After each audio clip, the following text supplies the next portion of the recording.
Hello my friends, how are you? I hope you are doing great. Welcome to another YouTube video in where we will be reviewing some Anki flashcard. So the first word, my friend, that we're gonna review in this YouTube video, which is the word mirage, not mirage, mirage.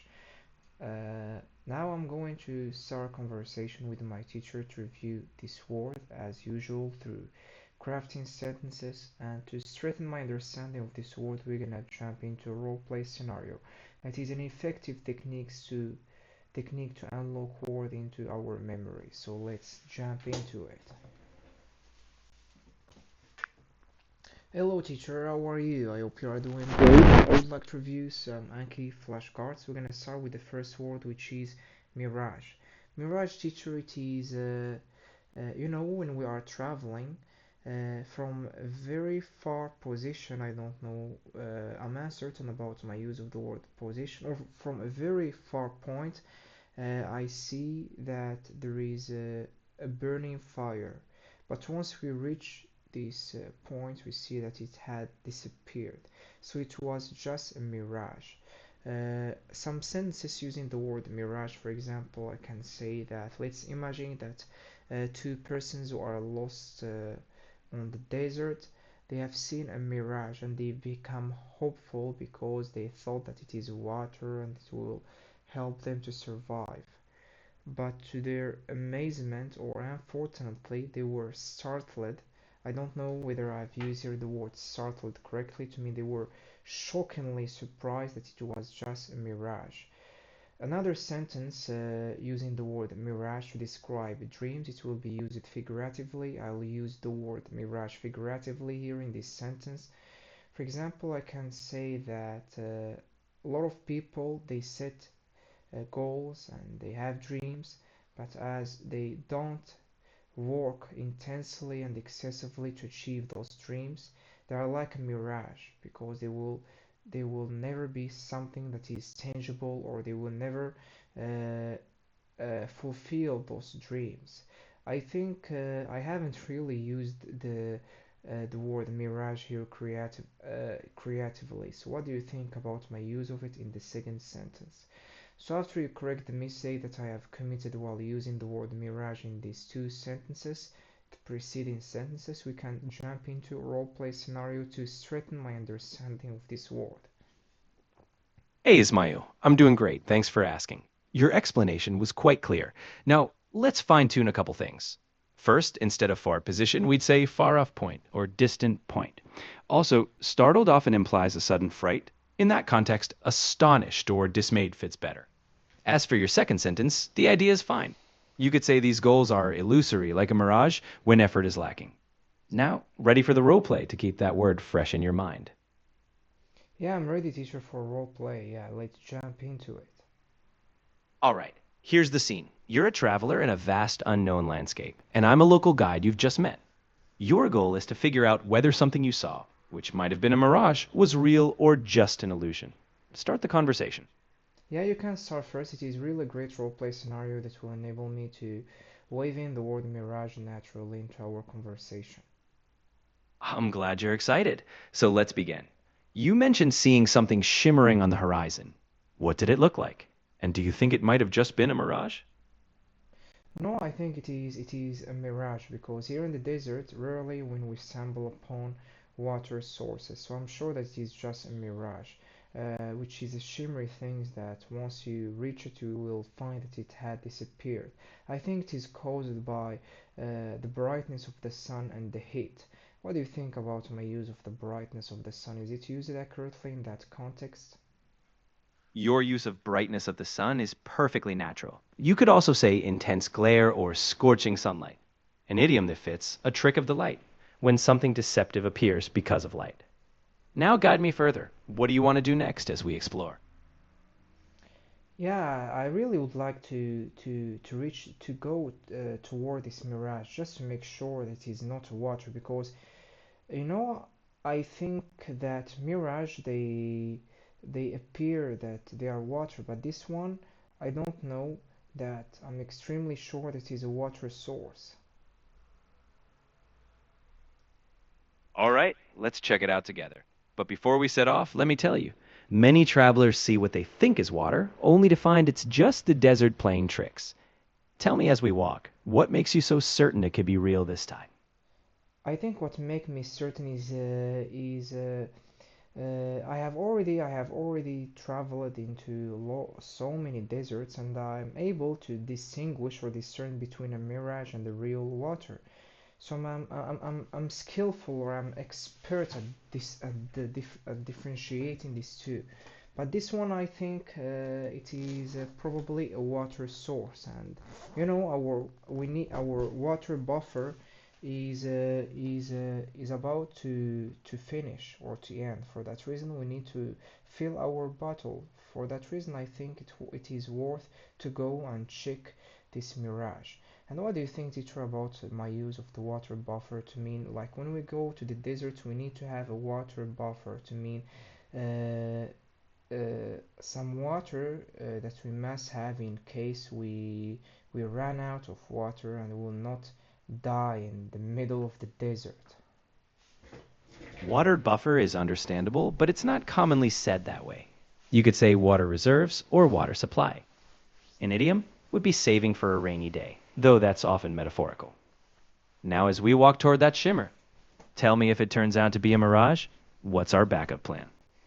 Yeah, this is really an interesting question because we will be really astonished and will be mad and that it will drive our nuts if we found it is just a mirage, especially that uh, it will require from us a lot of energy and we're gonna sweat, which means we will lose a lot of water. For that reason, I don't have any backup plan, but I think it will be a risky adventure. But if we found that it is really a water source, we'll be very delighted and we can fill up our bottles and resume our trip. I like your adventurous spirit. Just remember, if it's all a mirage, we'll need a real plan. Perhaps heading toward known landmarks or rationing what we have. So, what's our next step? Are we marching straight toward that shimmer? Yeah, let's march straight to that shimmer, and I'm certain we need really to trust our instinctive and march toward this mirage. All right. Trusting instincts can lead to bold decisions. Let's say we head there, and as we approach, the shimmer shifts. How would you react if it starts fading and you realize it's not what you hoped? I will not be mad or that wouldn't drive my nuts because this is life. We take risky decision and thing doesn't work as we expected it to work, and we just resume our life without frustration and we learn from our failure. And the next time I wouldn't trust my instinct and I would say just it is a mirage. So I think teacher it was a really great roleplay scenario. I have waved in the word mirage multiple times throughout this roleplay scenario. I'm sure now that I will throw in the word whenever it will fit in when I'm talking to a real person. You absolutely did. You used it naturally and even explored it from different angles. Just remember, when life gives you a mirage, at least it keeps you on your toes. Great job, and I'm sure you'll recall it with confidence next time. Okay, my friends, I have just finished reviewing the word mirage. I will show the answer.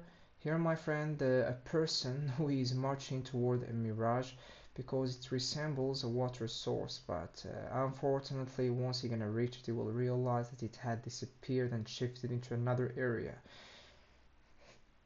So this is a mirage, my friend. I will read these sentences and example these sentences along with the meaning and the collocation, then we're gonna jump into another word. Okay, my friends, now let's jump into another word, which is notoriously. Okay, now teacher, we're gonna switch the gear into another word, which is notoriously. Uh, I think that the meaning of the word notoriously is used to refer to something that is known for something bad. For example, I can say that this person is notoriously bad at handling people. Another sentence using notoriously is he's notoriously lazy and he keep postponing or delaying reviewing for his exams until the deadline approach. I think I shouldn't have used the word deadline, but actually another word that would fit here better, which is until the exams approach without using the deadline, because the word deadline is mostly used for referring to the time of project, the time at which project must be completed. Another sentence using notoriously. This car it is notoriously consuming a lot of exhaust, and I will not purchase it, especially as the prices of fuel is increasing dramatically. What do you think, teacher, about my use of the word notoriously to refer to something that is known or has a bad reputation, or yeah, what do you think about my use of it? You've got the core meaning right. Notoriously is indeed used for something well known, usually in a negative light. Your sentences are correct, though let's refine them a bit. In the first, you nailed it. Just keep it smooth. Notoriously bad at handling people works well. In the second, your correction was great. Yes, just say until exams approach. In the last sentence, I think you meant consumes a lot of fuel. So tweak that. Otherwise, you use notoriously accurately. Now, do you want to dive into a scenario to use notoriously in context too? Yeah, teacher, let's jump into a roleplay scenario that will enable me to practice speaking naturally and also wave in the word notoriously naturally into our speaking practice. Perfect. Here's our scenario. You're a tenant moving into a new apartment building, and I'm the building manager. Your goal is to figure out if any facilities or rules are notoriously tricky or problematic, so you can prepare yourself. Ready? Uh, Go yes, ahead. teacher, I really would like for me to repeat this roleplay scenario because I was lost in thought and I wasn't listening to you attentively. No worries. Here's the scenario again. You're moving into a new apartment building as a tenant, and I'm the building manager. Your goal is to ask me if any facilities or rules are notoriously difficult or have issues, so you know what to expect. Start whenever you're ready. I'm ready, teacher. You can start first and let's jump into this roleplay scenario because at a tenant, it is crucial to be aware of all these notorious laws so we don't violate them and yeah, so we don't violate them. I'm glad you're being proactive. Welcome to the building. Is there anything in particular you'd like to know, whether it's about the facilities or certain rules you're worried might be notoriously tricky? You know, teacher, I've already nudged you in previous conversation that when you are playing your role, you should not use the word that we are targeting. So please add this into your memory again, because now you have really you have really used the word notoriously while playing your role. Got it. That's now locked in memory, and I'll stay mindful not to use your target word myself next time. So let's keep rolling. What's your first concern about this new building? Yeah, I would like just to be aware of some notorious laws so I won't violate them, and some notorious bad facilities such as pipes that leak and other things that I need to fix before living in this house. That's wise. Well, we do have some building rules that people often overlook, like strict parking zones or quiet hours. As for facilities, there have been past issues with older plumbing on the top floor, though we've done some repairs. Is there any specific part you'd like more clarity on? No, thank you very much. I think that the rule that you have provided me, I will stick to it. I will make sure that I'll park my car in my designated area, and I hope that other people also do the same.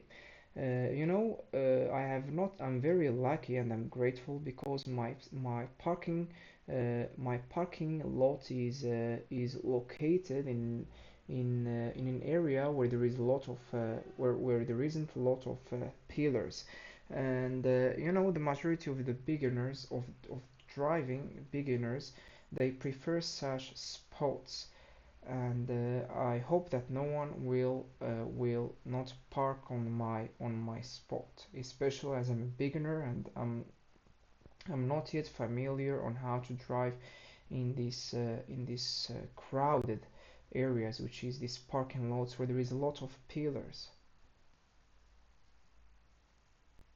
I understand. Don't worry, your designated spot will be respected. If anyone parks where they shouldn't, just let me know. And in time, you'll get more confident in those tricky pillar spots. Thank you Now, is very there much. I really appreciate your help and taking the time for sharing with me these notorious laws.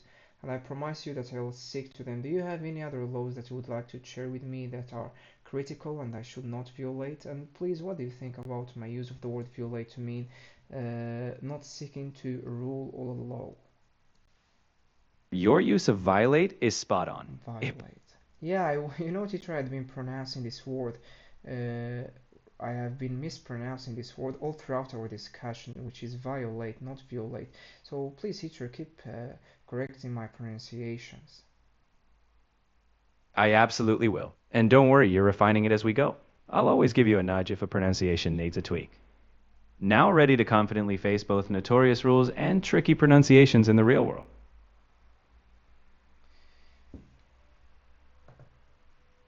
Okay, my friends, now we have just finished reviewing the word notoriously. I will share with you its so my friend, this person is notorious of having a bad reputation, and there is here some two people whispering to each other, which is one of the worst things that you can do. You should not whisper or whisper to another person some things, especially as there is another person with you, which is one of the best things.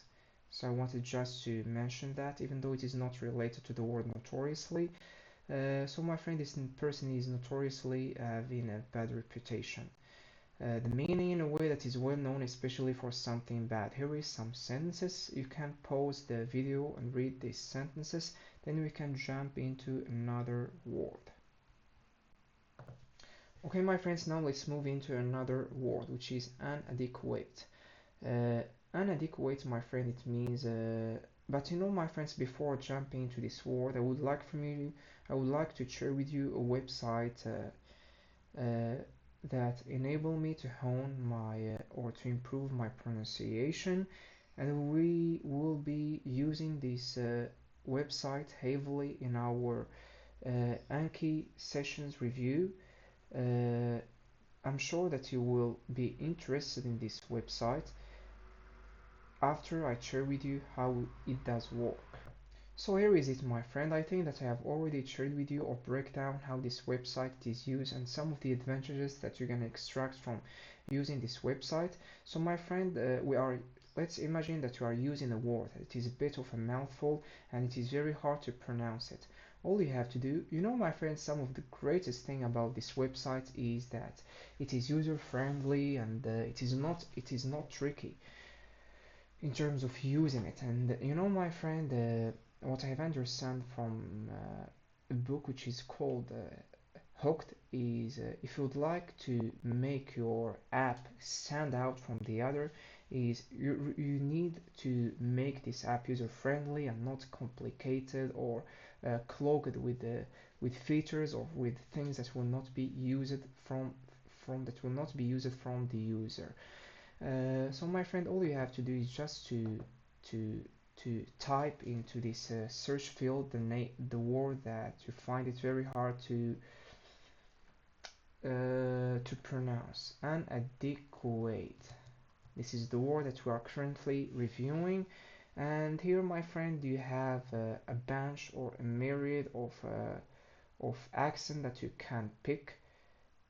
I usually just use all because I'm not actually interested. I'm actually interested in all the accents. I don't have any problem, but I'm sure that down the road I will pick just one accent. I will stick to it and try to learn it. Now we click on say it.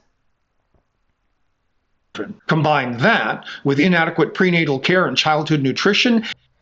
And here, my friend, what this website does is it goes into YouTube and search for all the videos in where a person had said the word inadequate, and it retrieves or extracts all these videos and fetch them to us.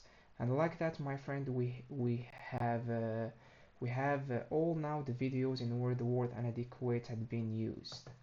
A system that too often is a pipeline from inadequate schools to overcrowded jails. Inadequate schools.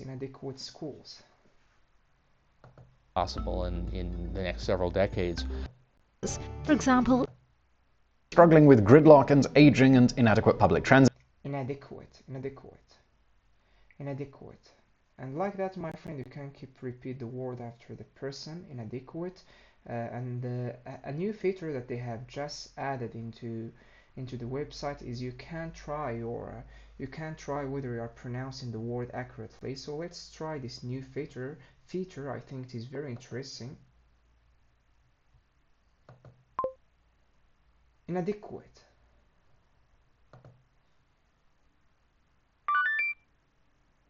Yeah, I've really pronounced the word correctly. Inadequate. Inadequate. This is how the word is pronounced. Inadequate. Inadequate.